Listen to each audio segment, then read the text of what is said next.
marking objects when they first come into focus within the dye sector. So these two inclusion bodies are both wholly contained within the center.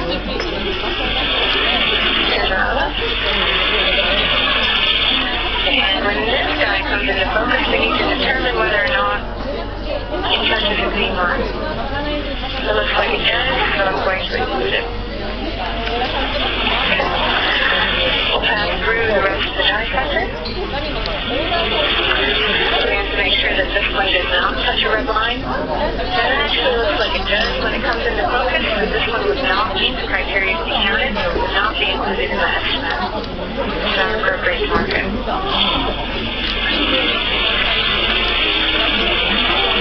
Okay, a couple more and then we'll be completed just contour. So open up the section. Again, focus all the way through. And come back in.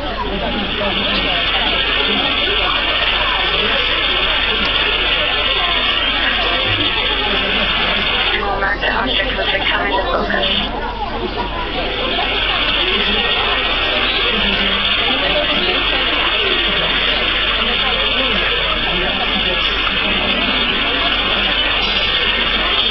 Inclusion bodies for this particular demonstration because they're very small, it's very easy to see when they come in and out of focus. I hope that it translates well to the webinar format, but there will be a recording of this so that you can watch the video of this after the webinar is over. If you make a mistake, like I just did, notice that my counting frame is now optic and my cursor has changed.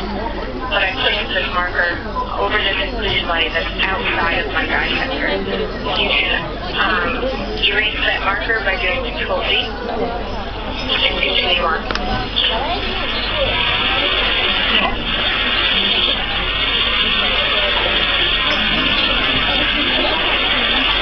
If you want to start submitting your questions, we'll break in a couple of seconds and I'll answer questions that you have.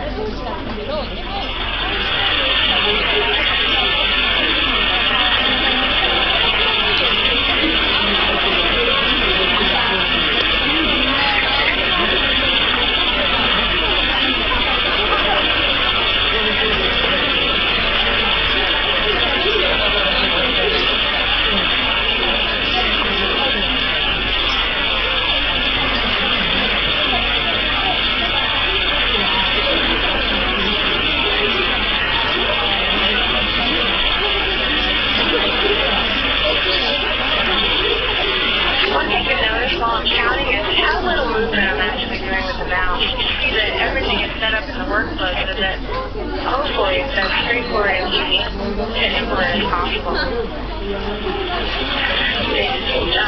These ergonomics are meant to sort of stare at you from having to go many places.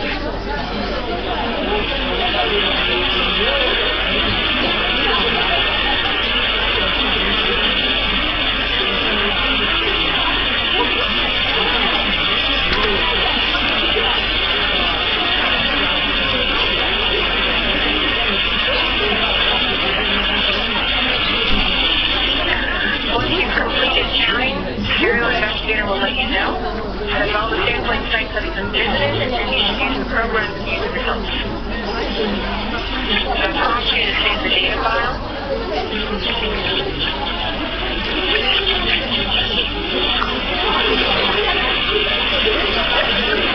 And then allow you to continue on.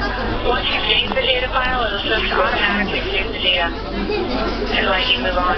So now we could continue counting by selecting the next contour, whether it's on the same session or next additional sessions to get counting. So I'm going to pause here and answer some questions and then just move on. It is the same process is employed for adding new sessions or for counting sessions, contours that have already been delineated.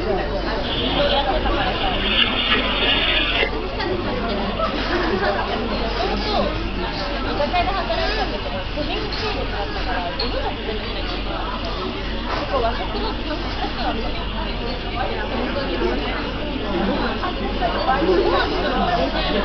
私、みんなにさ、料理使いができないとか、Okay, Sherry Montgomery asked the question, says, so the cut thickness was 60, but the section is 18. Is that because of shrinkage? And the short answer to that is absolutely. 18 was the value that I entered, and that was not based on measurements. That was the number I might have thought section might have shrunk to. But when we look at the data, we'll be able to see what we actually measured while counting. You'll get a better feel for the measured section thickness if you measure more often. So I recommend that you measure it every night. Robert Newman asks, if you have multiple contours in a single section, can you use different sizes of sampling grid? You absolutely can if you're estimating populations in different regions. So if you're looking to combine data across the striatum or the caudate cutaneous left and right, they need to be counted with the same sampling parameters. If you have a data file where you're estimating the number of inclusion bodies in the striatum, and then also measuring the number of inclusion bodies in the cortex, then the dictates of the region of interest will impact how you sample. You can use different sampling parameters. And what you would end up doing is that as you select different contours, you would change the sampling parameters at this point. So you can select the different sampling parameters, hit OK, they get loaded, and then you can start counting. So this is one thing that Stereo Investigator does. It allows you to get more usable data out of a single file. So you can continue to append to the data file.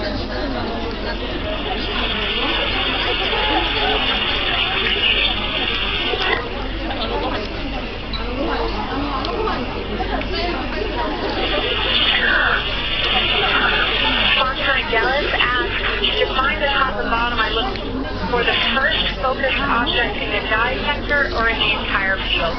I understand that to be a personal preference option.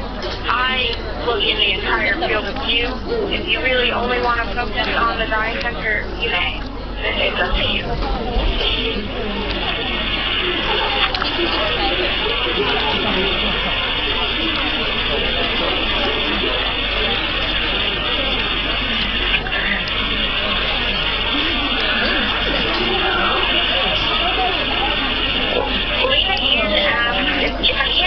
Sections at once. Can I save where I stop and see the next time? Absolutely. That is something that is inherent to the workflow, and you saw from when we started the workflow, you had the option to either start a new data file or continue working on this subject. So if you wanted to continue working, then you would just load it as that second option and continue where you picked off. I would recommend that you finish the probe run before you leave for the day. Don't stop in the middle of a probe run. That's a pain to try to realign. But other than that, absolutely.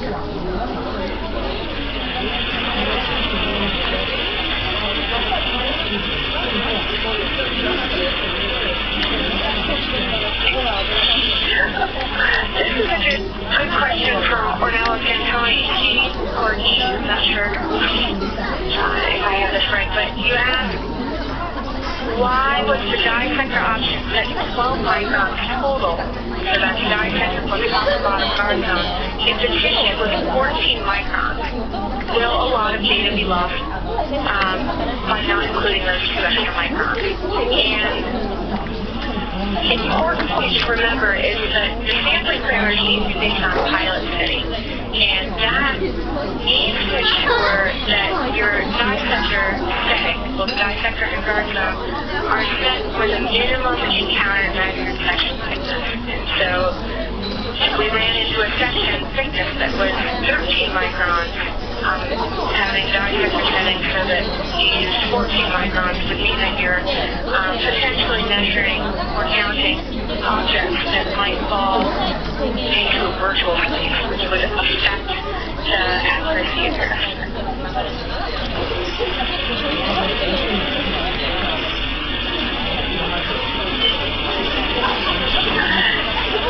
Okay, so before we switch to looking at the data that we acquire, let me show you how to add sections. When you have, at this point, you want to add a section, you select the section if it's already defined. Stereo Investigator will ask you if it's already on your microscope stage. I'll say yes. It will prompt me that I haven't traced any contours, so it'll take me to the tracing step.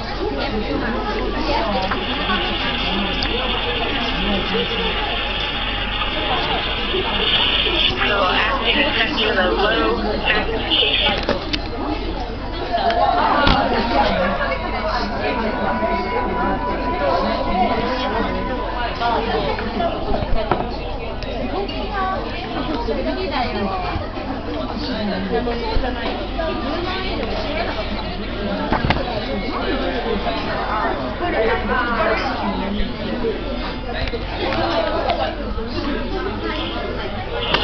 Adjust the light level.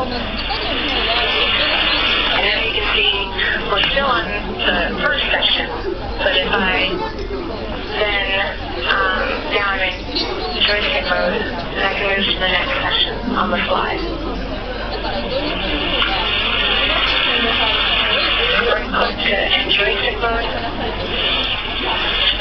and now I can continue. So now I would choose the region of interest as I see it. I'm not actually choosing anything of relevance here. If you want to add a new section, it's as simple as selecting Add New Section. You can see that now I'm prompted to work on section 16. And I can select Retract.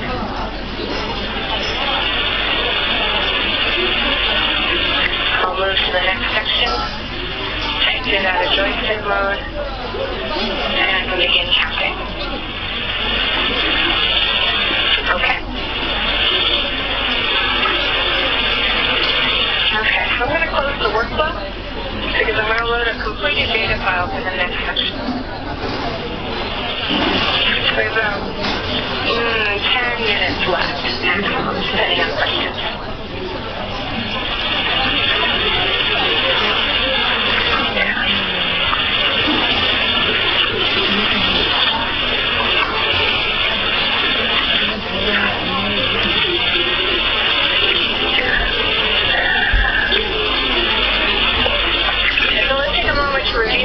Before we return to a completed data file. Your population estimate is equal to the reciprocal of the volume fraction multiplied by the number of objects encountered in this sample volume subfraction. So, apart from marking your objects, and it's E minus here, the other variable that can be impacted during the counting process is the height sampling fraction. Remember that the height sampling fraction is the ratio of the dissector height to the mounted section thickness. The accuracy of this value is under your control and can have dramatic impact on your population estimate. So if the ratio in this particular example was 3 of dissector height to mounted section thickness with 100 objects, that would provide us with an estimate of 600,000 based on all other aspects of the volume fraction. By simply changing the height sampling fraction related to the measured section thickness, we can dramatically change the total population estimate. Why does this matter? It's critically important, actually. So if we look at the data, and I'm going to show you how to display the per run left in a minute, But for section thickness measurements, we actually have 4 different values for section thickness. Now, understanding what each one is pretty important. So the section thickness that is user-defined, so at step 5, I entered 18 microns. Without measuring, I just typed in that number. That's what this value is here. The mean measured section thickness is what was done while counting.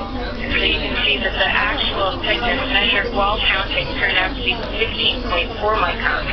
That's a big difference from 18.0 to 15.4. The mean measured section thickness with count, in this case, this is the average thickness only in dye sectors that were measured where you actually placed markers.